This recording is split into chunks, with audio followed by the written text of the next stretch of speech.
Welcome back to the channel, everybody. We are Carly and Julia Saltrins, and joining us back on the channel today, we have our friend, intuitive energy healer, author, and of course, founder of the Aramis Creative Learning Center, Sherri Divband. Hello, Sherri. Welcome back. Hello. It's nice to see you again. It's good to see you, Sherri. As always, we love chatting to you, and we love your new background today.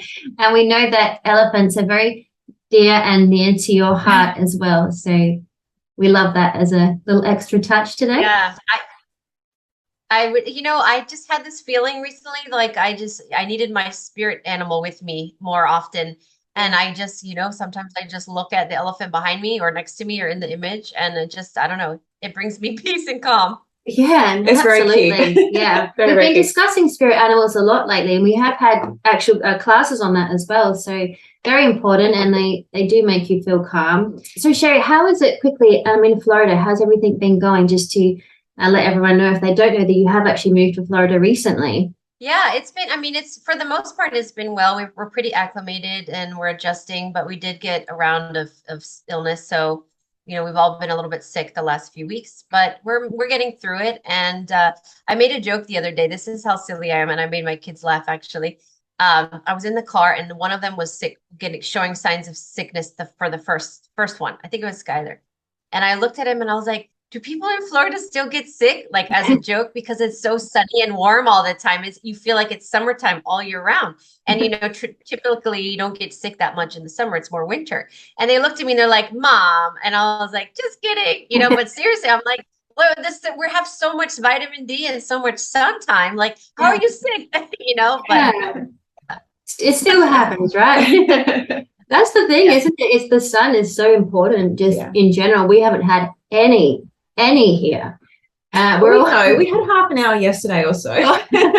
Yeah, which is very unusual for Australia. We've had a lot of very obviously inclement weather, which, take that for what you will. We won't get into that whole subject right now, but yeah, it's been quite a struggle this year for many places in Australia weather-wise. So we're glad you're feeling a little bit better, Sherri, and as always, we love chatting to you, and we love bringing these topics to the audience because they're so important right now for everyone's healing. And as we move forward and as momentum builds and everything's moving so much faster, we're having to change more quickly and keep up with everything that's going on. We do, and you do, Sherri, you like to tap into the collective consciousness and get an idea of what people are needing and wanting to hear right now. You may remember, or people that were watching our last video may remember, that we left everyone on a bit of a cliffhanger. We were going to talk about quantum military, but we actually ran out of time. And it's something that you've wanted to touch on for a couple of videos, but just hasn't made the cut for the last few videos.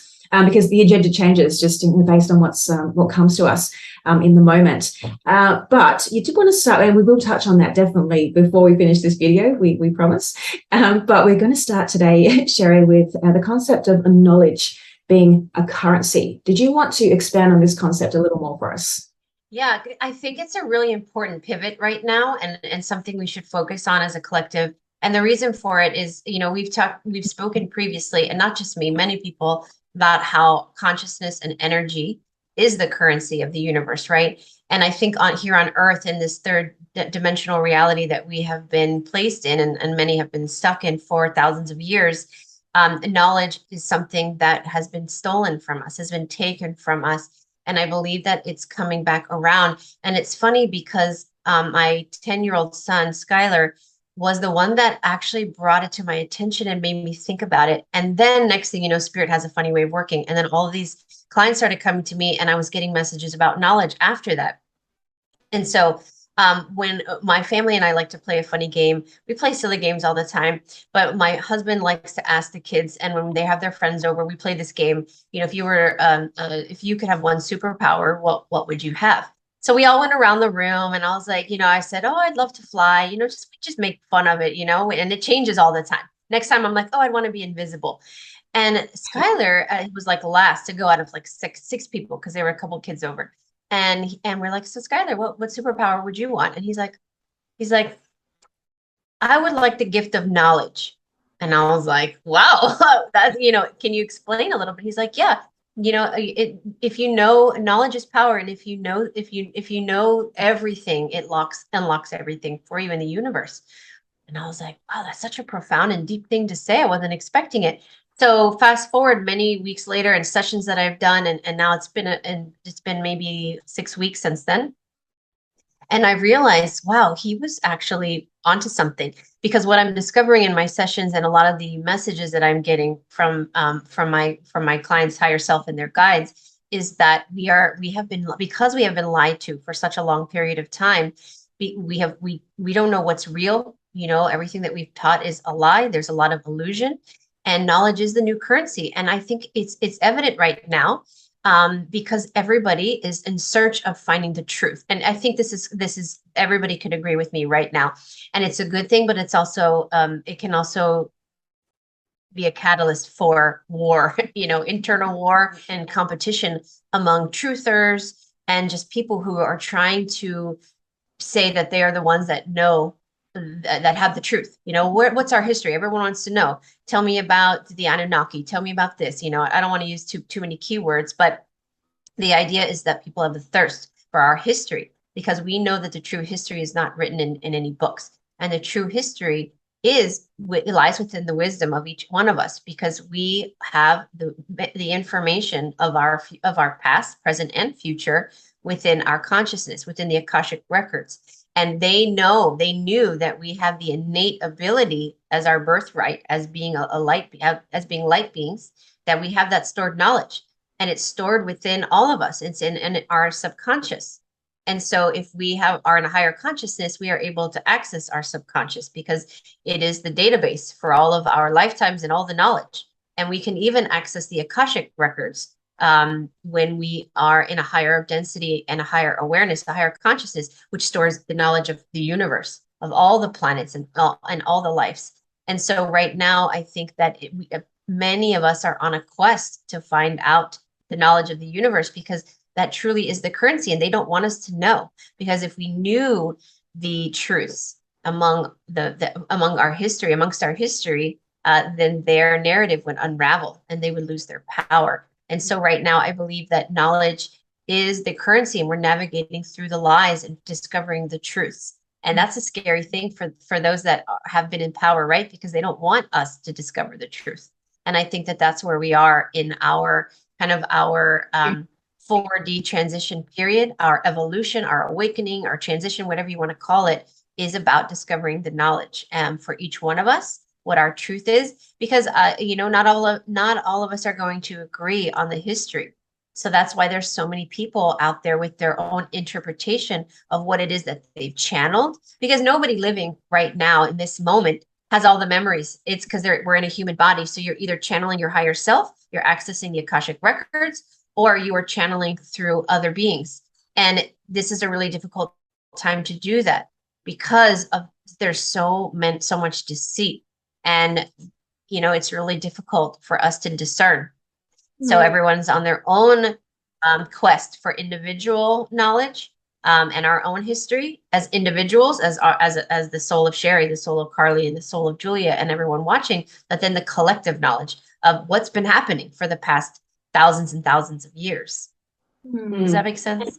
It does make sense. Yeah, yes. It does. Yeah, it does seem as though everyone wants to give their version of what the truth is. And I understand why people are doing it, because they want to share what their knowledge is. But do you feel that maybe the real knowledge comes from the healing aspect of what we're going through? Because the knowledge in your subconscious, would that not sort of seep through by itself in every individual, and then it would be sort of more of an organic unveiling of what is truth and what isn't from within, rather than everyone having to speak about it and convince people? Absolutely. There's a lot of truth to what you're saying, but unfortunately, we're still navigating through that 3D to 4D to 5D. And so I believe that there are volunteers. There are certain people that part of their life purpose as a light worker is to shine light on the truth. But at the same time, there are also other people that are using this opportunity to steal truth from others, and they're working from ego, and they want popularity, and so there's a mixed bag, because we're still in a mixed bag of consciousness right now. Those that are on the path of evolution, and those that are still stuck in the power grid and the power matrix, and how can this be of service to them by gaining all of these followers versus those people that are genuinely trying to display the information that is coming forward for them. And so it's difficult right now for a lot of people to discern who's who and what their intention is, right? Yeah. And so I think that this is, again, just like we talked about in the last interview, or maybe, I don't know if it was in our last interview or a recent video I did. I believe that a lot of what's happening right now is a test, because people tend to be taking sides right now, because a lot of the people that they've followed, they have then given their power over to, because they've given, all of their attention to certain people that they are watching on YouTube or on podcast or whomever, wherever. And a lot of them are fighting with each other. And so I believe that this is a test to see where people are on their evolution and their consciousness, and where they are as far as in their own ego struggle, whether or not they take sides or they take a step back and say, I'm not going to engage in this. That will truly show anybody watching this where they are on their evolutionary path, where their consciousness lies. Because if you're engaging and choosing sides, then you're still stuck in 3D. So I think this is the universe's way, the divine creator's way, to showcase who is actually ascending and who is still struggling. So the knowledge, if you take that example as well, I think the same thing. If it's okay to listen to everybody, and perhaps see what resonates, what aligns with what you feel is correct. But I think that there are elements of truth, because I actually don't believe that there's anybody that I know of out there, that I don't care how many books they have or how many followers they have or what they say. I don't personally believe anybody knows 100%. I believe that a lot of people have a lot of information, which is why if you look at my library, I have hundreds of books. I like to read and see, oh, I wonder what this person's perspective is. And then I'll tell you, in the books that I read, or the podcasts that I listen to, or the people that I follow, whatever that means, I like to listen to everything. And then I may take 20% of what they say, 50%, 75% resonates. So I take what I think works for me when it goes through my consciousness filter, and then I formulate my own opinion. But at the end of the day, people need to understand or recognize that it is my opinion, just like you guys are doing the same thing. And so many others are right now trying to figure out what's real. So nobody should listen to anybody with such certainty. And that's the problem. I think people are jumping from one wagon to the other and saying, oh, this person makes a lot of sense. Now I'm going to listen to everything they say. I'm going to watch every interview that they're on, because you're not learning the lesson here. The lesson is that we are okay. We're a collaborative group here, the humanity, people, everybody all over the world. We're supposed to talk and interact and problem solve and work things through. But ultimately, at the end of the day, it's our responsibility as individual people to discern for ourselves. And then we regroup and we figure it out. And if everybody did that, then I think that we would get through this trial and error period much more quickly. But the problem is that people are not trusting in their own gut and their own knowing, and they are constantly looking for somebody else to give them the answers. And we don't know where that other person is getting their answers from. And here lies the conundrum, right? And so that's why we are really being guided to trust ourselves and what we feel is right. Yes. I couldn't agree with you more. Just the whole time you were talking just now, what was coming to me was people's own intuition and how important this is right now. And I'm not talking about, the concept of being psychic. I'm talking about just listening to yourself, listening to your inner guidance. And we spoke about this in our last video. In fact, we talked about, not relying so heavily on spiritual mentors and whatever you look to. It could be angels, it could be anything that resonates with you that you might have previously looked to, more heavily. We're not saying don't do that, but it's also about really tuning in with yourself. And I guess the only way to do that, we've been saying this a lot through the last couple of years, Sherri, in our videos as well, is that I think because there is so much information out there online, especially, there's a lot for people to take in. And we've been saying, pare back, just pull back on what you're actually watching, because it's not really about quantity. It is about the quality. And it's about what resonates with you. And you need to be personally guided to what video you want to press the button on. You know what I mean? It's not about, how many videos can I consume in one day? How much, information can I confuse myself with? And I think for a while, people were very, very much, I've got to know everything. And this is true. Knowledge comes in with time. but it comes with intuition and what is resonating with you. And this is where also, we know that, the people that are in charge of these platforms right now are making it very difficult for certain, pieces of information and people to cut through. That's very obvious. Some people don't know this so much, but I was saying to Julie the other day, we get hundreds, thousands of things manipulated with our videos. And I said to Julie, you know what? I really honestly believe people are coming into really, being in touch with their own intuition, and they're not going to look at the numbers. They're not even going to see what those numbers are, because they're being guided there to watch the video regardless of what the numbers are, regardless of what your subscribers are and whoever else is on the video, that sort of thing. It's about that. And that's where people are, I think, having to step up. And I believe it's happening. I think people are actually doing that. I can actually feel it. I wouldn't have said that to Julia if I didn't actually believe that firmly. So it's happening slowly, but the more we, remove distractions, the more we get out in nature, do things that are important to us and be with our family and whatever it is that makes us feel centered, that will bring us back to our intuition, and we'll make good choices. And that will allow knowledge to come in much more easily and be able to be more receptive to that. So hopefully explaining that, but it's just really about intuition. But yeah, totally agree with you, Sherri, on that point. But I do also feel like the following aspect of this is to do with people's fear of maybe just not trusting in themselves. It comes back to fear again. Oh, I need to attach to that. And then when that lets me down, I'm going to hate that, or I'm going to judge that. And then I've got to go somewhere else and then somewhere else, because they're missing something from within themselves, because they're not looking within to sort of, as we keep saying, to find that guidance. But it's that sort of attaching and grabbing onto something and following someone and listening to a leader. But incidentally, Sherri, we're going to be having a big shake-up, and we already have seen it with the Queen dying and all of that, and several other leaders, changing, and all the leadership and the authority, astrology-wise, that's going to get a big shake-up as we move forward, especially the next 6 months. So that also is going to change what's in people's subconscious about what it is to follow someone, what it is to listen to somebody else, and not just, political, but also spiritual leaders. Those kinds of things are going to change. People's perceptions will just change naturally as we move forward. So a lot of pivotal points coming for us, and very important times and very confusing times as well. So we're just trying to make sense of it and explain it as best we can in these videos. I just want to make one point. Just you mentioned that the Queen passing away. That type of event like that.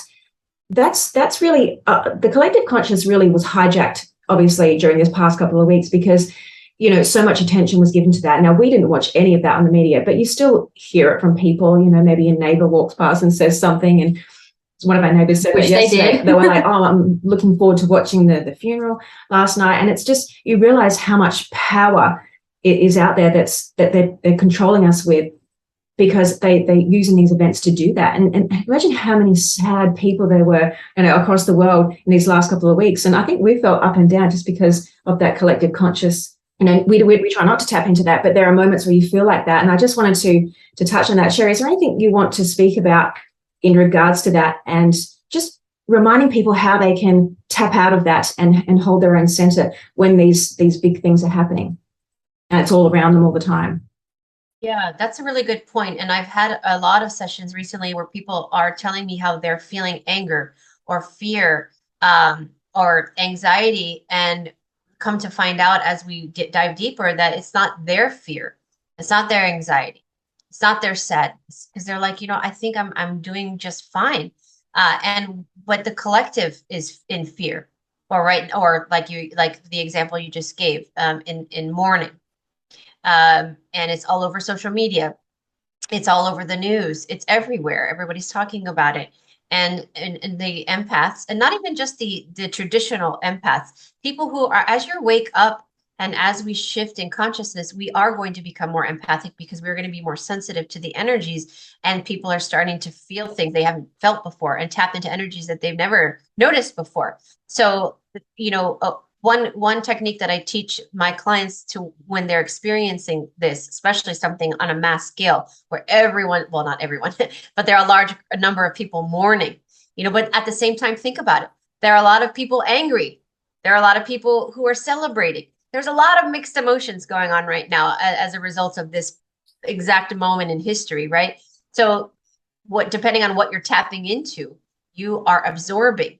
And so what we need to do is we need to discern what's ours and what isn't ours. You know, what is this my anger or is this not my anger? And then you take control. You know, instant healing is all about your intention. So if you say and you tell your body, because, you know, at a cellular level, our cells are communicating with each other. We have billions of cells and they all talk to each other, and they're all dictated by what our mind says. The mind or the brain is telling it, giving up their marching orders. So if you are in mourning up here, it will go down to a cellular level. So if you say up here, I do not consent, or I release this fear, or I release these emotions that are knowing or that are known or unknown, that are mine or not mine, and you give that instruction, and so it is, and you believe it with certainty, then it will be released from your body and you will feel it. So, but people have to, one, believe it, and two, get in the habit of doing it multiple times a day if they need to. Because even if you turn off the TV and you turn off your phone and you don't watch social media, the true empaths can still feel it, even if they don't see it, right? So you have to just expand your energy. You know, one technique that I've been teaching children lately, and I think it works for adults just as well, is whenever you're feeling that moment where you're being attacked energetically and it's not you, you know, and you can trust your intuition. You know, this is not me. We've given a lot of examples in the past of how you know if it's you or not you. You know, you could also muscle test. You know, there's a reason why muscle testing works, because the example I just mentioned, if you store all the knowledge within the cellular makeup of your body, your cells will give you the answer because the knowledge is stored in there. So if you want to ask your body a question, it can tell you through a yes or no sequence because the knowledge is stored in the tension in the muscles in the cellular level. And so what we can do to combat that is to send an energy bomb out. So this is what I do with children, and I highly recommend everyone try it. You, in those moments where you're feeling fear or anger or anything that's not of your own, or you're feeling attacked, you stay within and you visualize that ball of white light that many of you guys have heard me talk about on your show and on my channel and many other places. And you get that, you activate your life force energy within you, that prana, that chi, that energy. That's yours. No one else can have that but you. That's what they're trying to take from you. And you activate it and you just feel it, you know, amplifying and getting bigger. And then next thing you know, you do a bomb and you just, in your mind, you close and you use all of your, not all of your energy, but a good amount of energy. And you just poof, and you're like a puffer fish. And you feel like it just, like a bomb of your energy just bursts out in all directions, up, down, sideways, backwards, you know, and it's just like a big bomb of your light. And you're like, get the F away from, you know, like get away. And you push it away with your intention and your light, and they will not mess with you. And it works. And if children can do it and say, oh, it worked, Sherri, anybody can do it. And that's something that anyone can do. And it's super easy. And the more you do it, the more empowered you feel, because you're like, oh my God, like that actually worked. How often do you do these light bombs? Puffer bomb. It just depends on, no. It just, when I feel like I need it, I feel like I need it. It's very random and sporadic. It could be a couple times in 1 week and then I don't do it for like a month. Okay. It just depends. Yeah. Might blow up if you do it every day, like literally. Yeah, don't do it. Yeah. I think I've gotten into a pattern of surrounding myself with a lot of light, but I'm probably not doing the light from within like you're describing. So that's definitely something I'm going to try. And it leads right into your next question of going within. Yeah, Sherri, let's talk a little bit more about going within, quote unquote. And you know, people refer to that so much, and a lot of these concepts are quite tricky to get your head around if you haven't maybe done a lot of reading, or you're just listening to this for the very first time. Or even if you have heard it a couple of times and it still doesn't sink in. These concepts are, you know, they're new to a lot of people. Yeah, definitely. And there is so much anxiety around at the moment. We talk about this all the time, but there's a lot of pressure. There's so many changes. People are changing around us. It's all over the place. And to hold your center in all of this is quite the challenge daily. You really have to be tuning in a lot more than we've ever had to before, and be very precise with our timing. Sherri, did you want to talk a little bit more about going within again, but some maybe physical and emotional symptoms of going within as well? Yeah, this is an important topic to reiterate too, because I get questions all the time. Can you expand on what it means to go within? I don't understand what's intuition. And right now, I think as a collective, we are discovering that our intuition, it's the pathway, that your intuition is the pathway to your wisdom, to your soul, to your innate knowing. The subtitle of my book talks about our innate ability to heal the mind, body, and soul. And I have that for a purpose because we all have that innate knowing. But if you think about light switches on a wall, imagine like, a bunch of switches on a wall that dictate whether the lights are on or off, something like that. I believe in the third dimensional reality that we've been in. The powers that were have turned off a lot of those switches where we don't have access to. And right now, we are activating the control center of our consciousness, and we all have the ability to do that. And when I used to do hypnotherapy, I would regress people and take them into their own control room, and they can adjust the control panel of everything in their life. Their fear, is it high? Let's turn it down. Your courage, is it low? Let's turn it up. Where is your joy on the scale of 1 to 10? And they can tell me, oh, Sherri, I think it's at a 3. Okay, well, what do you want to turn it up to? Maybe 7. Okay, let's turn it up. We are in control of our innate ability to do that. We're just not taught that. Those light switches have been turned off, and that ability has been lying dormant, for many, many, many, many generations of time. And so part of this waking up is discovering or rediscovering our innate knowing, that we can heal ourselves. And with the mind-body connection and what I just experienced, and how muscle testing truly is our ability to get the answers that we seek, that our subconscious stores all the memories of all of our lifetimes. And you don't need to go to a psychic to tell you what your past lives were. And you're going to know what you need to know in the moment you need to know it too. And we also need to be okay with that. And that's one of the things that was the most frustrating for me when I was in the beginning of my spiritual journey. I wanted to know right now, tell me everything. And I would get so like a little toddler. I'd be like, I'd pout when my spirit guides wouldn't tell me what I thought I needed to know in the moment. And they'd tell me something else. And then I look back, weeks later, months down the line, and I'd be like, gosh, dang it. Like, I get it. I see why I wasn't ready to know that information yet. So a lot of times when you do past life regression or you go to a psychic, they're only able to even tell you or access the lives that are relevant for right now.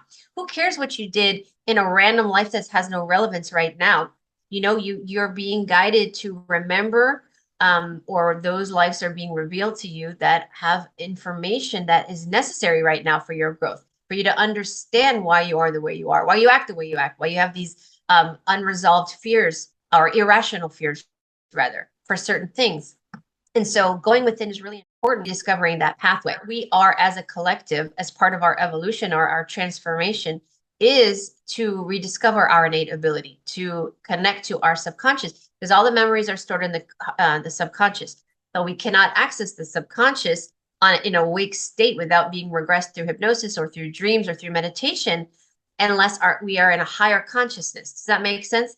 So where we're going as a collective, as we shift in density, we'll get to a point during an awake state that our consciousness is so much higher, that we're able to tap in and get all the answers that are stored within our subconscious, where we don't need somebody to help us get to that information, because it's the knowledge that's already stored, and we have access to it anytime we want.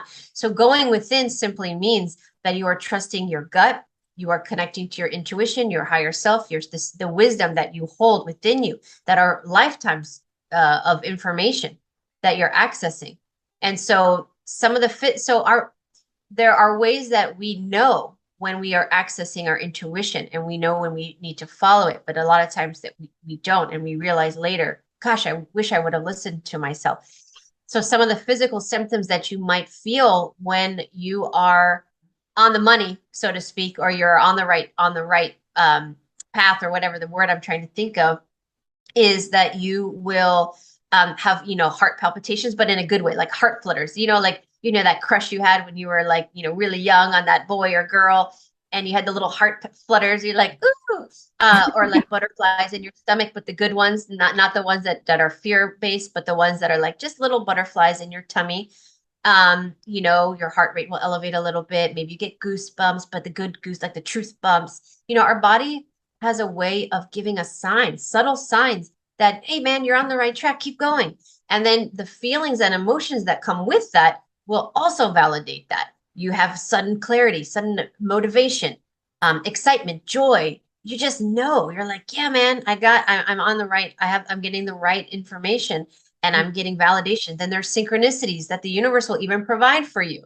And I think that's happening a lot with people right now. The synchronicities are just off the charts, where they're like, Sherri, you won't believe when I said I needed a sign, and then boom, boom, boom, boom, boom. And one after another, the signs are coming. So the universe has a way of validating what we already know.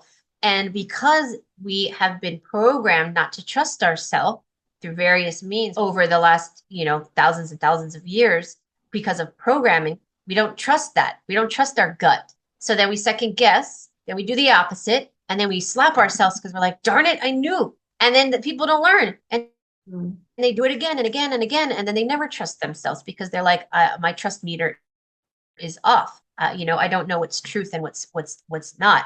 And that's where we are right now. So going within is simply tapping into your knowledge, your knowing, to get the answers that you seek without the influence of mom and dad, brother and sister, spouse, sibling, you know, TV, movies, with the books that, you know, your gurus that you've had, your priests, you know, all the rabbi. You turn off the noise and you go within. And the biggest challenge people have with doing this is they don't genuinely like to spend time with themselves. And you have to. In order to go within, you have to spend time alone. You have to cut out everybody in your life for a brief period of time. That could be 5 minutes. That could be an hour. Maybe there are people who go and retreat for days in the, you know, when they go to someplace by themselves. They go on a little trip by themselves, or even just to drive by yourself, turning the music off. We have to get comfortable being in the silence so that the chatter can stop and when the wisdom can come through. And people are uncomfortable with that, so they resist. But we have to become friends with ourselves in order to do that, to go with it. Yeah, that was well explained. Yeah. In regards to changing your thoughts to affect your etherical blueprint, which is essentially one of the layers of the energy body, or our energy body, how does changing your thoughts affect the subconscious programming? Does that filter into that, or is it just I'm consciously changing a thought, therefore I'm going to affect the cells on some level? But how does that sort of move into the subconscious programming? Because often we can get triggered and, you know, we'll revert back into an old pattern, even though we're really trying hard with our intentions and we want to take those steps forward and we're doing a good job, but then something will happen to throw us off.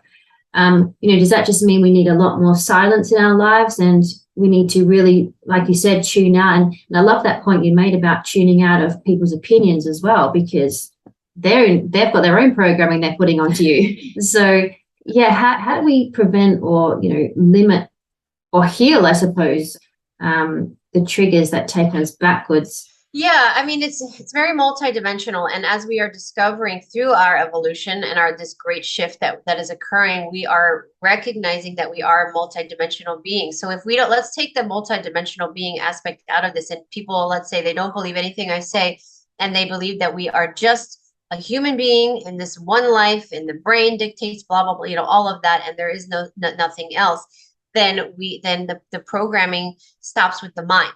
So remember, our cells will respond to what the mind tells it. So whatever the program we're cycling in the background that's playing, either knowing or unknowing, based on traumas that you've experienced throughout your life, being told you're not good enough, you know, or if you're in a religious upbringing and you're told that, you know, you're a sinner from the time you're born, and you constantly have to you have to constantly do good or do better, you know, so that you're not in sin. Or maybe you're in a narcissistic relationship or abusive relationships. There are a lot of various reasons why that the subconscious is then trained that we live in shame. Shame is the lowest vibration, because if you are in shame, then you look at yourself as though you're not good enough. And that is actually worse than fear. That is worse than anything else. Because when you live in shame, you are in the vibration of, I am not worthy. And when you're not worthy, you tell the universe that.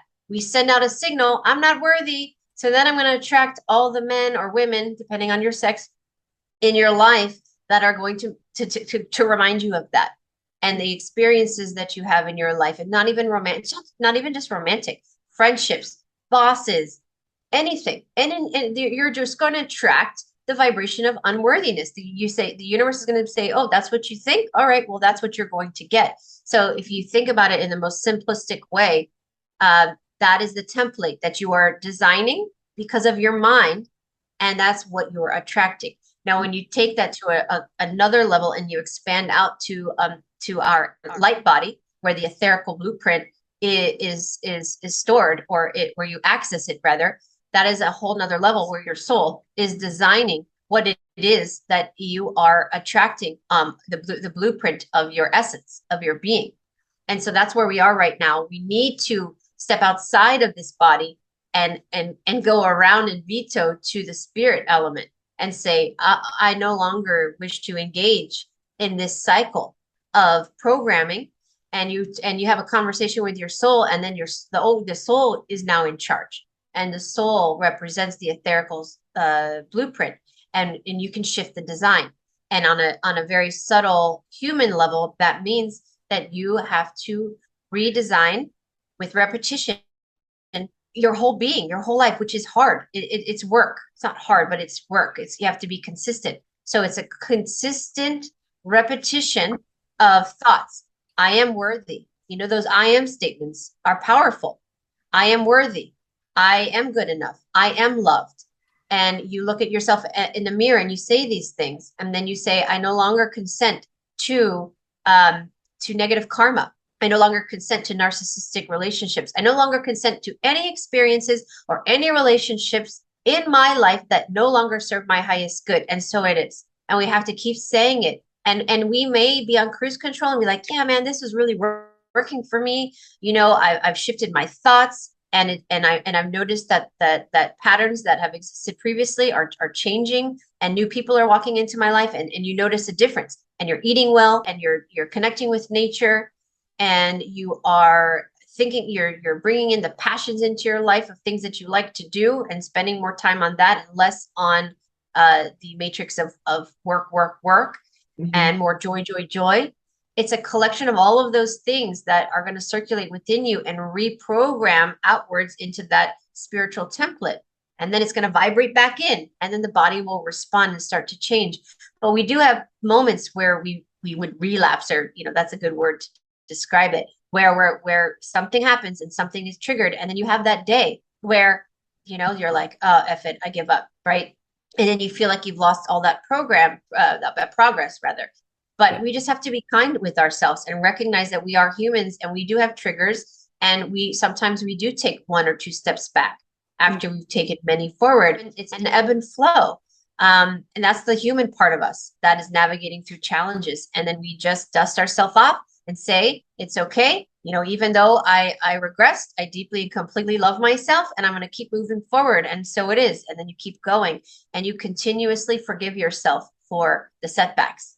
And it's a lifestyle change that is really challenging at first, but once you really reprogram yourself to that frequency, it's easy to do. I wanted to ask a quick question here. How important is changing your physical reality in regards to what you were just saying?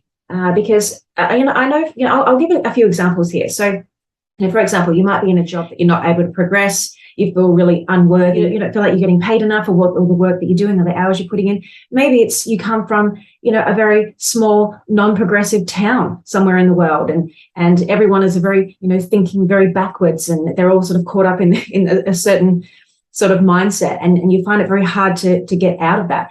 Maybe you are used to being around some narcissistic partners and things like that. Maybe it's your friends, maybe they drink too much and you want to have more of a healthy life. These are some examples. Also finances. You might have been around, just in that situation where you grew up with not much money. So you constantly have that a lack of abundance kind of mindset. How important is changing your physical reality in regards to what you were just talking about? Is that necessary to be able to make those mind changes? there are two ways to answer this, and there are two answers. One, people need to wrap their minds around what I'm going to say, because they're probably not going to like it. Many of us chose ahead of time to be placed in areas of the world that are the darkest, to be among the families that are the most narcissistic and negative and abusive. And that is our soul contract as a light worker. And those people watching this right now, you know, whether you believe in yourself or not, you probably are a light worker. Otherwise, you wouldn't be interested in what we're talking about, or you're just newly discovering who you are and newly awakening to who you are. But I promise you, many of us volunteered to be in that environment for a reason, because we are a beacon of light. And even though it seems unfair and it seems like you're not progressing as a result of that, you have a soul contract to be in the presence of all of those people to shift the energy. And then you'll get to a point where you're done. And then those people are suddenly quitting their jobs or moving, or something shifts. I was an example of that. I might have talked about this before, but I'm from California originally, and I love California. Well, not the new California, the old California. And I grew up in such an environment where people were really friendly and laid back and, you know, pretty chill. And then I went to the East Coast, and people were really rude and mean, and I just felt a completely different energy. And I always wanted to go back. And I was told by spirit in my 20s, you have a contract here in this area, because it's very dense and very dark, and people are going to be awakening, and you're going to help guide many people here. So you need to kind of stick around. And I was like, you know, I don't want to. And then it was December of last year where I was told, okay, you can go now. You know, your contract is done. And I was like, yes, you know, and here I am in Florida now, and I'm in a completely different energy. I can feel it. It's apparent to everyone around me. Even my husband has noticed it. So I'm an example of that. And I hated the area I was in for the whole time I was there. I never liked it. Didn't get along with a lot of the people there. I didn't understand the mentality, and I was really suffering inside, and I had very few friends. And the friends that I did have turned out to, when the awakening came, their values and their the way they thought was completely opposite of and I was like, wow, like I'm really alone. I have nobody.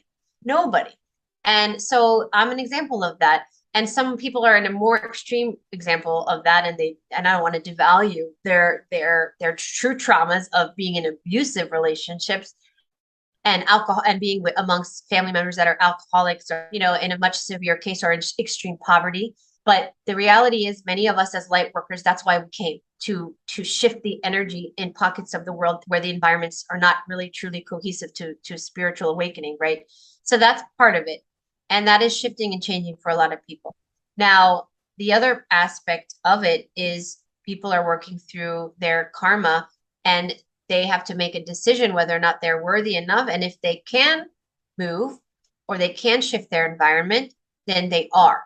And it can be something as simple as, okay, those people I know that they can't move, but they're starting to push people out of their lives that are toxic.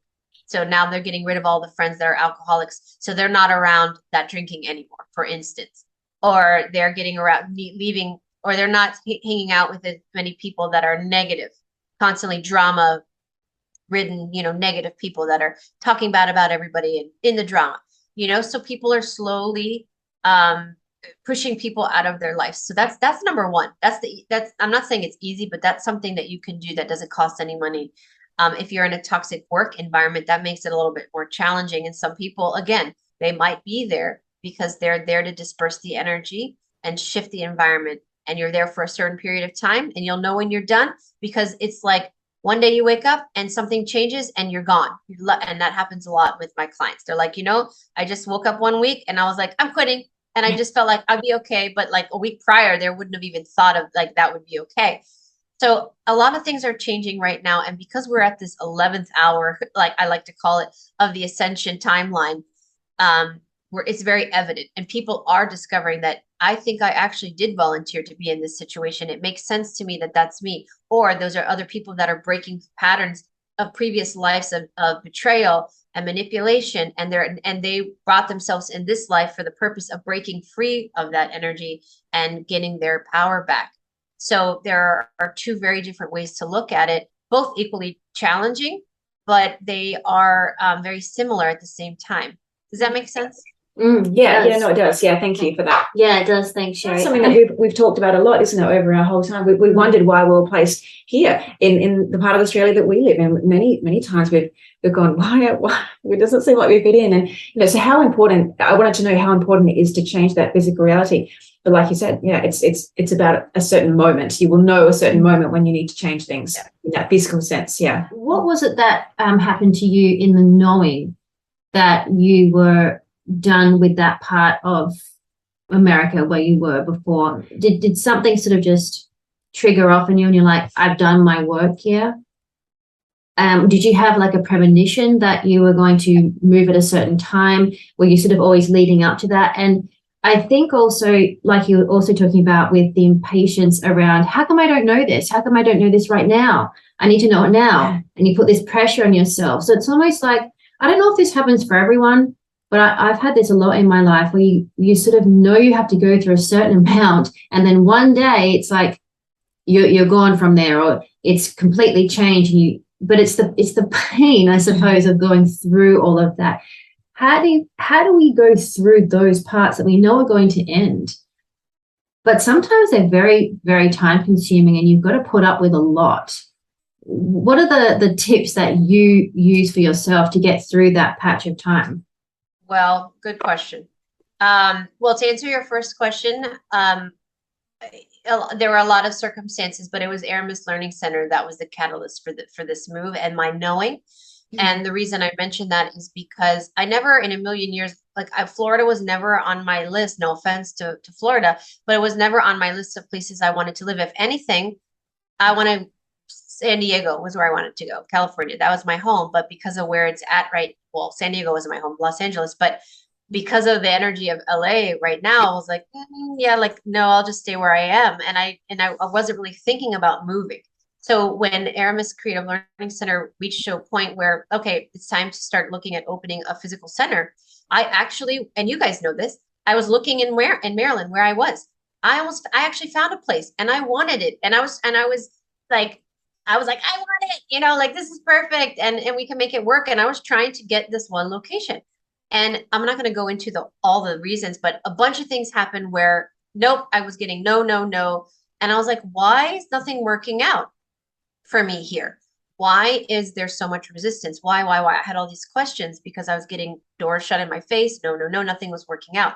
And I finally had to sit with it and go within.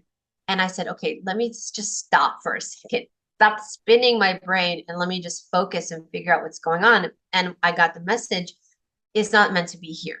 You need to move. And at that time, around that time, I was doing that survey of where are people interested in having these centers. So a lot of things were happening at the same time.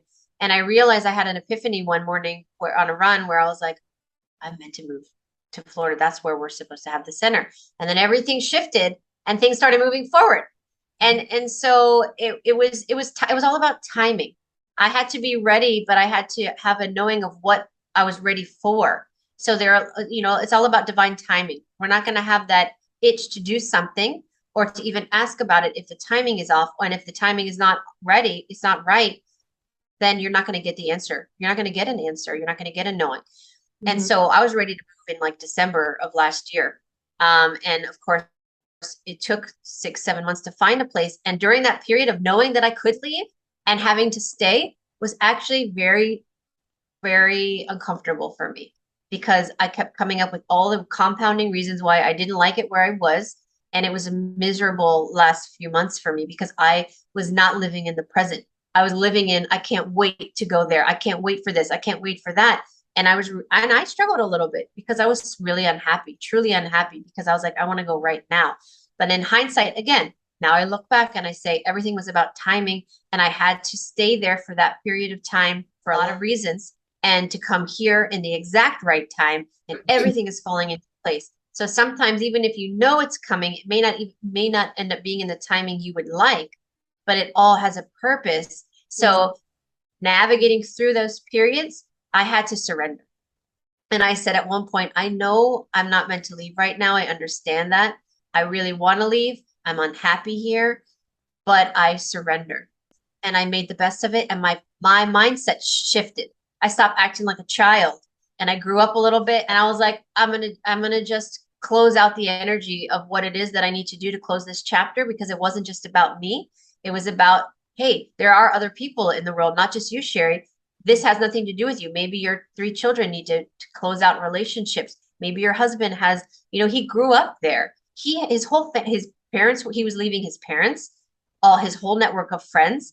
Once we recognize the elements in our situation, and that the world does not always revolve around yourself, you really start to reevaluate your thinking, and then you surrender to it. And once you surrender, the energy shifts. And when the energy shifts, you are more at peace and you have the ability to like navigate through it better. Yes. Oh, yeah. I hope that has helped other people, because there is that level of impatience that you experience. And then when you said surrender, I hope everyone felt much more calm in that moment, because because I think that is really a good point. And it can be very frustrating, but it's that shift in perspective and that opening the eyes up to, who's around you, how that's affecting them, and like you said, just maturing in the process of that and understanding how that does impact everyone else around, and why the timing has to be the way it is. So thank you for sharing that. And just quickly, before, when you were talking about how we're changing on subconscious levels and that kind of thing, and I just wanted to reiterate for the audience, because I love these chats that we have, Sherri, and I love them because I feel that it helps to simplify things for people in their healing journey. And I've read a lot of different books over the years, and for me, it always felt very complicated and like, oh my gosh, where am I going to start? I don't know where to start with this. Like, I always saw my life as this big maze that I had to sort of sort out. So in recent years, it's become a lot easier. But if people are struggling with where to start, I think with what Sherri said before, I just wanted to go back and make this point.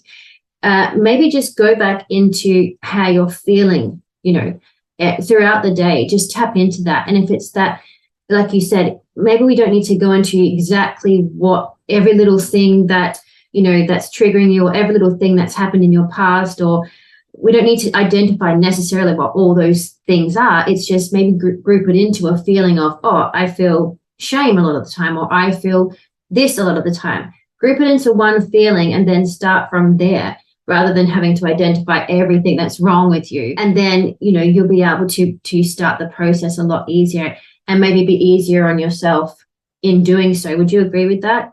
Start simple. When I work one-on-one with people, or even when I do workshops, I tell them, I want you to list all the things that you love about yourself. Yeah. And it takes, you'd be surprised. People, like, it takes them a while to, I could tell you how much I love about my spouse or my children or my friend, whatever. But when it comes to themselves, it's really hard for them to write down. Maybe they come up with 1 or 2 things. And I'm like, listen, this ain't a job interview. You tell me the truth. What do you love about yourself? Don't be like, oh, my funny personality. No, like, what do you genuinely love about yourself? And what are you grateful for? What are the things in your life that you're grateful for, which we know in the last couple of times, that we ended with that. And not about your what you have material wise. No, I mean, of course you're grateful that you have a car and a roof over your head. And if you want to say it that way, great, but not for my Lexus or my mansion. No, your health, your vitality, whatever it is, your brains, your smarts. And then you want to write a list of things that you want to manifest. So just start with 2 or 3 things. 3 things you love about yourself, 3 things you're grateful for, 3 things that you are trying to manifest. What do you want that you don't have? And again, I don't mean the car or the mansion or the boat, but what are the things that you feel like you're in lack of that you want to bring into your life? And I want you to spend the next week looking at the things that you want to manifest, and you start to say you're grateful for them as if it's in the list in the middle. So you're going to say, I'm so grateful for the list in the beginning, for my health, for my abundance, for my love, my family. And then you start saying the stuff on the list that you want. I'm so grateful that Aramis Creative Learning Center is fully open and operational. And I'm so grateful that you know, my son is graduating high school this year, and he is balanced and ready to embark on the next journey in his spiritual path. Basically, all the things that I'm wanting to manifest, but I'm giving gratitude as if it's already occurred. And we need to get in the habit of doing that every day, and that's a good way to start. On top of that, you can start to shed the layers of yourself that you are wishing to release, like the trapped emotional energy. And you do that with the exercise that I mentioned earlier, where you release all energy that's no longer serving your highest good.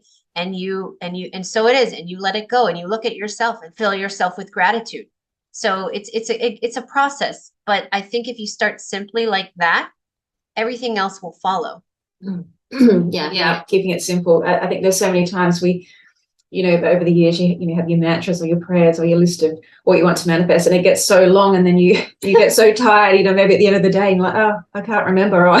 So yeah, keeping it simple, at least to start with. And then maybe building from there. Yeah. And just before we move on to our next subject, Sherri, I just wanted to clarify something else. The process that we seem to be going through is dissolving karmic contracts. So contracts from past lives. And in this life, we touched on this, you might be experiencing something like very difficult family members, you know, your whole life. Then you've got a difficult partner, let's just say, or there's some other difficulty in different areas of your life that keeps repeating, and you just can't really break through these connections, but they're soul contracts that you're having to work through with these different people or whatever, or even places that you are in, like we discussed. So I just wanted your opinion on, do you feel that these existing karmic contracts, soul contracts, are meant to more so go down the healing road? Because a lot of people that write to us are confused whether they should leave something behind or someone behind, or stay and work with it and try and heal it. Are we dissolving them completely and we're moving towards new soul family? Or are we meant to be healing these contracts? So we're redesigning, recreating these contracts with these certain people, and we're meant to do that? Yeah, great question. A really, really good question. Okay, so how I can answer this, again, I'm not all-knowing. Everything that I say always is my perception of my reality and my clients and my foundation, okay? But what I've noticed is, because you could have asked me that question a year ago and I probably would have given you a different answer. But what I'm seeing, again, through my clients and over and over, and I'm being shown, is that as this ascension timeline progresses, we are having a reevaluation. So what that means is that traditionally and historically, we have been embedded in these karmic relationships with people that have been unhealthy and unnatural, and a lot of negative energy ties to it, that are even from past lives, many lifetimes ago. We've been lumped together with the same person or same people, same experiences. And Spirit actually came to me years ago, like before the whole last 3 years, you know, all of that stuff. And I was told that the karma is shifting on the planet and people are going to let go. And we no longer need to have karma anymore in the way that we know it. I was like, what the heck does that mean? Like 3 years ago, I had no idea, more than that.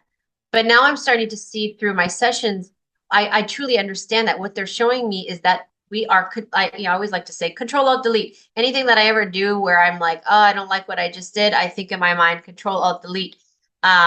And what's happening is souls on a soul level are reevaluating their relationships and their contracts with people, and things are shifting around tremendously, and it's shuffling.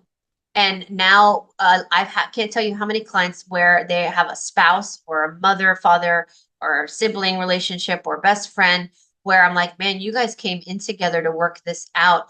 But it's clear to me, if I'm reading this correctly, that the person that you're in this contract with, regardless of who they are, romantic or not, they're not holding up their end of the bargain for whatever reason. No judgment. We never shame anybody. I never bash anyone in sessions. I'm like, we don't know what their trauma has been, but for many reasons, likely, they are not upholding their end of the bargain here, or their contract, and you are holding the weight or carrying the burden of not only yourself but that person, and it's holding you down.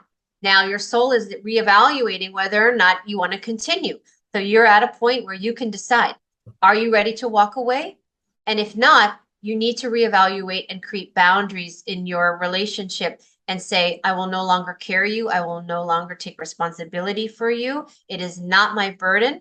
And if you can move forward in a relationship that's suitable in that way, where there's a balance, then you continue on. But if you can't do that, then people are being guided to walk away and null that contract, because we're no longer binded by contracts anymore from third dimension, because we are moving through into fifth dimension, where those contracts are different because we have free will. Does that make sense? Yes. Yeah, it's a complicated topic, and maybe people are trying to find their way. Yeah. Maybe this is something we can touch on in the next video. Actually, we can maybe expand on a little bit more of that. I know you also want to talk about time matrix and where we're going, and how time shifts, moving forward into 5D. We do have a couple more points today that we wanted to cover, so we'll leave that for next time. But Sherri, I'm going to shift gears now, but Sherri, you wanted to talk about the notion of God. You had a lot to say on this and what that actually means. So I'll let you take the floor on that. Yeah, because God is coming up right now, and I think that as we unravel the lies and the truths and figure out what's what, the notion of God is coming up a lot, and it's triggering a lot of people both positively and negatively. And they're always like, what's your point of view on God? And I actually, if people listen back in my previous videos from, yesterday to years ago, I use the words interchangeably. I say source creator, I say divine, I say God, goddess. I use a lot of different terms because I believe they all mean the same thing. And I think the traditional historical use of God has been distorted, which is why there are a lot of people that don't believe in God. And that saddens me, because God is within every single person, because they are a part of source creator. We are fractals of God, the essence of creation. We are light. So when you say to me, I don't believe in God, it saddens me, because what you're saying is I don't believe in myself. And I think that people don't realize that that's what they're doing, because they're thinking, oh, I don't believe in the Almighty God, the one that I'm praying to and divulging all my sins to and saying, forgive me so I can go into heaven or whatever, whatever. And so the notion has shifted into something completely different. But in reality, we are one with God. We are God. We are a part of God. God lives within us. So it's more about the spiritual aspect of it, the knowing that we are light beings, that we are immortal, and we just happen to have mortal bodies in this reality, in this flesh and bone. But when we ascend out of here, traditionally we would ascend through death, which really means transformation into the next level of consciousness. But again, this matrix made us feel as though death is the end, and you must repent all your sins so that you go to heaven. So it's very distorted, and that's why it's so triggering to all the people. But there's a reason why there is the saying, the God in me honors the God in you. What do you think that means? If you take the religious aspect out of it, it just means that the light in me honors the light in you, Carly, and you, Julia, and you say and you say the same to me, meaning I honor you as a being of light, just like you honor me as a being of light, because God is within me, God is within you. We are all God. We are all fractals of God. Every living essence or every being is of source creator. We're all fractals of light. And so I just wanted to touch upon that, to just perhaps give people an alternative perspective to God, so it's not so triggering. And whether you use the word source creator, divine, God, whatever word you use alternatively than that is up to you. It's a personal relationship with God. But to say that you don't believe in God truly means you don't believe in yourself. And there we are. There lies, again, that feeling of shame, and we're not good enough. So that's just another way to look at it. And I just wanted to present that today in a way that hopefully will shift people's thoughts or perspective on the notion of God, what that means. Yeah, thank you, Sherri. Thank you. Yeah, thank you for sharing your perspective on that. And again, to the audience, these videos are our perspectives. These are ideas and concepts that we've all done research on ourselves, and we've come to our own conclusions on things. And yes, sometimes things change. Our perspectives on things change. With more things that come forward to us, information-wise. And getting more in tune with ourselves as well, because this happens to us as well on a regular basis. We're evolving every single day. But yeah, again, these are our perspectives. So hopefully that will help people out there understand that perspective of God and how to understand it in that sense. So yeah. And just quickly, Sherri, I just wanted to ask about praying. People have been taught to pray to God, and I do say prayers, but because it provides a level of comfort to yourself in that protection way. Yeah, but that's all sort of shifted the more we've sort of understood what's been a lie and what hasn't. So what is your opinion on that? Yeah, well, in some level, it's a version of programming. So there's a negative aspect to it, but there's also a positive aspect. It all depends on how what your intention is and how you're looking at it. So the negative aspect of that is that you're praying to a God outside of yourself that is disconnected from you, and that you're saying, I have no control. God, please give this to me. Please help me. Please heal me, or heal my daughter or son, and there's a disconnect there. And so way I pray, because I still pray, but what I do is I pray with gratitude. When you're sitting next to somebody in a coma, let's say, in a hospital, and you're sitting there and you're like, oh God, please, make them better. Your intentions are good. You really are saying, please heal, God, heal this person. But what you should be doing, or what I believe you should, which is what is better, is to sit there in gratitude and say, I am so grateful that X person is healed from this coma, and is whatever words you want to use is up to you. I don't want to put words in people's mouths and then they say exactly what I say. But the idea is that you're giving gratitude for what it is that you want, so that you are telling the universe what you want to happen next. Now, it's not always going to happen. And this is where people get a little bit feisty with me, because they're like, well, what if it didn't happen the way I told it to? Well, then you have to think about, there are many, again, we're multidimensional beings, and there are a lot of variables. So perhaps you chose to come into this life and experience this particular thing that at the moment you think is a setback or a horrible thing, but then later on you look back and realize, oh man, that really changed my life. So perhaps you wanted that to happen on some level, or you participated in the blueprints, so to speak, of that experience for a reason. So then you shift your thoughts saying, I'm so grateful that I have navigated through this experience, and and the knowledge that I have obtained has been for my highest good.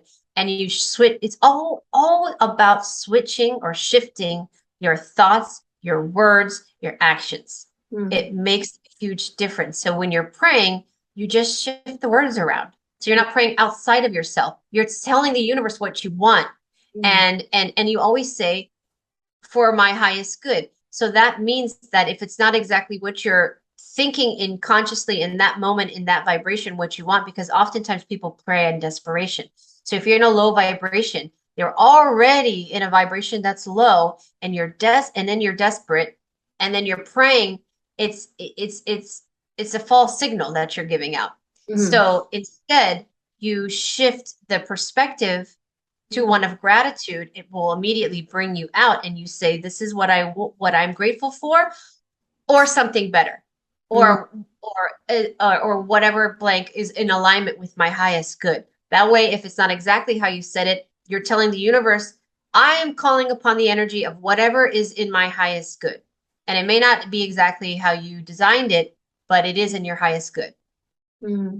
Yeah, I think that will help a lot of people, Sherri, that explanation. And thank you for sharing that, because I think it's an important thing for people to comprehend, knowing what we know now. And it's like praying from that empowering place. And I felt the difference in changing my style of doing that, when you are going more within yourself and sort of praying from that place. that does feel more empowering. It kind of comes from in and then out, and it's not from that desperation. It is from a higher place where you're doing it from. So yeah, hopefully everyone got something out of it. Thank you for sharing that. Okay, Sherri, we're just going to tie up the conversation today with the point that we wanted to discuss in last time's video. It was about quantum military. So we had a little very brief chat about this at the beginning when we first caught up, and it sounds super interesting. So did you want to share, first of all, what quantum military actually is, and then obviously go into a little bit more detail? Yeah, yeah, I know we've been wanting to talk about it for a while, and I've kind of been wanting to talk about this for at least six months or even more, 9 months. And the way I know anything about this, again, I'm not one of those truthers. I don't have intel. I don't work with, with the Alliance or anything like that. But the information that I get, again, is through my sessions with people. And when I get the same information repetitively through different avenues and people that don't know each other, that are all over the world, I start to notice a pattern, and then I pay attention to it and I write it down, which is why how I'm discussing a lot of this stuff with you, is because it's been repetitively brought to my attention for a reason. And so I started to notice that a lot of the sessions that I was doing with people that have either had previous lifetimes in the military, in various degrees of war and battle and manipulation, and being in that masculine power control matrix paradigm, what they were showing me is that those same people are coming in again. A lot of these people, by the way, are children now, so their parents are like blown away, like, because I'm like this 7-year-old, I see them going into what I call now the quantum military, and they're like, oh, that sounds like scary. And what they're showing me is that these children are coming back around again to participate in the military, but the right way. A lot of these are also spiritual warriors who are in the spiritual war right now as a warrior. Many of them come from other planets that are here to help train the Earth Alliance on the ground to where we are going to be headed.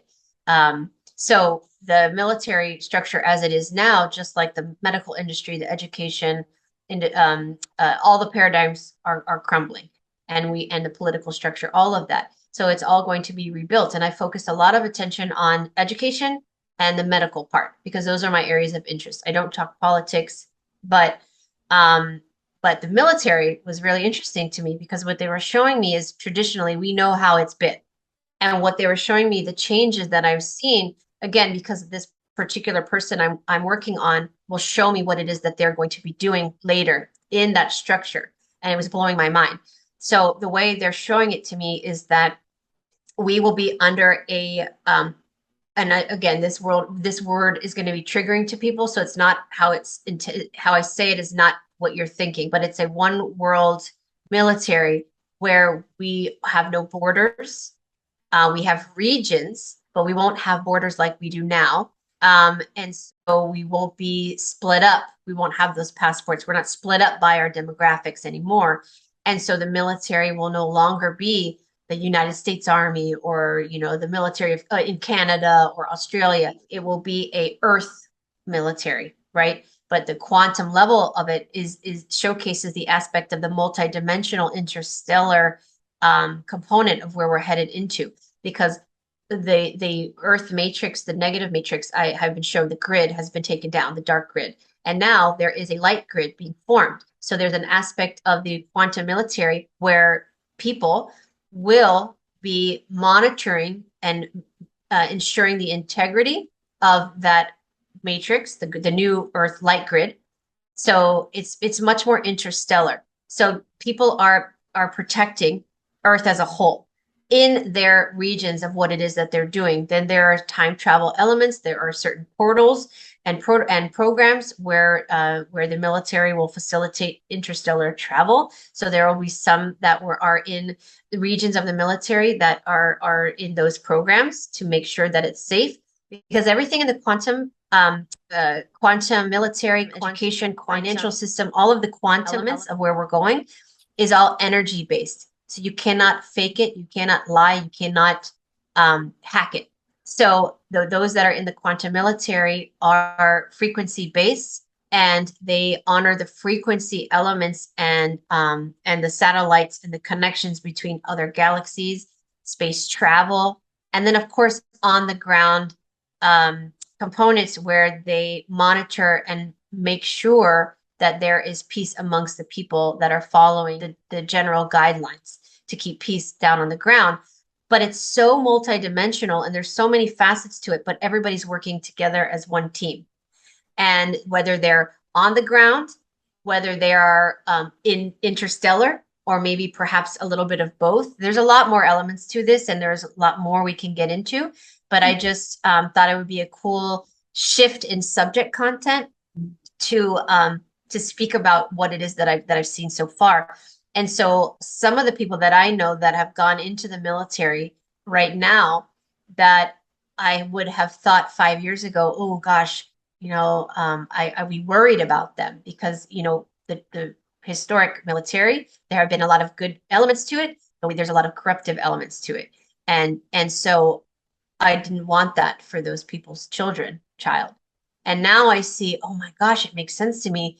They're going into the quantum military. They don't even know it yet. But they have no idea what they're about to embark on, but it's good. And there's so many amazing elements to it that I believe that it's positive and everything is shifting and it's going to be to their benefit, but to the benefit of humanity as a whole and the protection of Earth as one unified group of souls that are here with the one mission of maintaining peace and liberation on this planet so that no dark ones can enter and mess with us again, essentially. Yeah. That sounds super interesting. Yeah, it's so fascinating. You may not know the answer to this question, but do you have a rough time frame of when we can start seeing some of these things actually in the physical sense? Like you mentioned no borders, you mentioned things like that in regards to all of this. So yeah, do you have some sort of guesstimation? Yeah, I did. And I don't have my notes with me, but I want to say that the soonest I was told was within 2 years, we will start to see, well, the borders, I think will be sooner than that, but we'll start seeing evidence of the shift in the military within 2 years. I think a lot of it is already happening behind the scenes. So people who are in the know probably already know everything I just said, but not the public. Like it's not going to be public knowledge. Not many people know about it. But I even was shown training programs to get even more specific, where I was working with this one young boy who's, I think, 10. And I said, this is going to sound crazy because he's 10, but like within 3 years, I see him going into a training program already where it's almost like this, and for lack of a better term, like this Jedi warrior training. And I see young boys and girls in there that are teens, preteens even. And they're going to use elements of psychic ability and your spiritual gifts and your warrior aptitude. I mean, there's so many things, but again, it can't be corrupted. So, in the past, people might be like, oh, well, they steal, your people for their psychic abilities for bad. Well, this can't be corrupted because it's quantum level, it's frequency based, and you cannot hack it. So these children or these beings have already signed up for it ahead of time. They're just now coming into it. This is just the beginning. There's so much more to it. Yeah, we definitely want to dive deeper on this, because I think it's really nice to have, what we talk about in regards to healing and then what's to come. It helps people put into manifestation and bring that forth as well, the more people that know this information. So I think that's really important. And we do like to provide balance within these chats, and we've fitted a lot in, a lot of different topics in. Sherri, did you want to speak out at all about the centers before we finish up today? I don't think we have a lot of updates other than the class content is just blowing my mind, and we're getting a lot of amazing feedback from parents saying that the children are really enjoying some of the new classes that are being offered. We have more digital classes that we're uploading to the platform so that people can download them and watch them at their own speed and as many times as they want. So we're just progressing forward. Every single month we're adding new content, and we're trying to do our best to include more. I know, because that's the biggest not complaint, but the biggest suggestion I get from parents is the timing. And I just keep saying we're trying our best to accommodate as many time zones as possible, and we're shifting the times around so it's not always the same time every month. And we're doing our best, but I think that we're progressing in a really great way. Also, people can reach out to us if they like a certain class and it's not in their time zone. You can email aramiscreativelearningcenter at gmail.com. We do try to accommodate every time zone with specific classes, but if we get one or a group of people wanting classes or a specific class in their time zone, we're absolutely wanting to accommodate that. So please reach out by email. But yes, we do have a lot of classes on offer and in so many different subjects. It's really quite full. And what we have coming up for October as well is quite a full schedule. So you could really get all your schooling through Aramis. That's right. And as Julia said, if there is a really popular class, yes, please tell us at the email that Julia just mentioned, because it's good for us to know what people are wanting to see out there, and we can definitely organize to repeat classes, those ones that are extremely popular. So yeah, please do. Also, we are requiring obviously still a large amount of funding to proceed with the physical center, with the creation of the physical center, which is what you're in Florida to do, Sherri.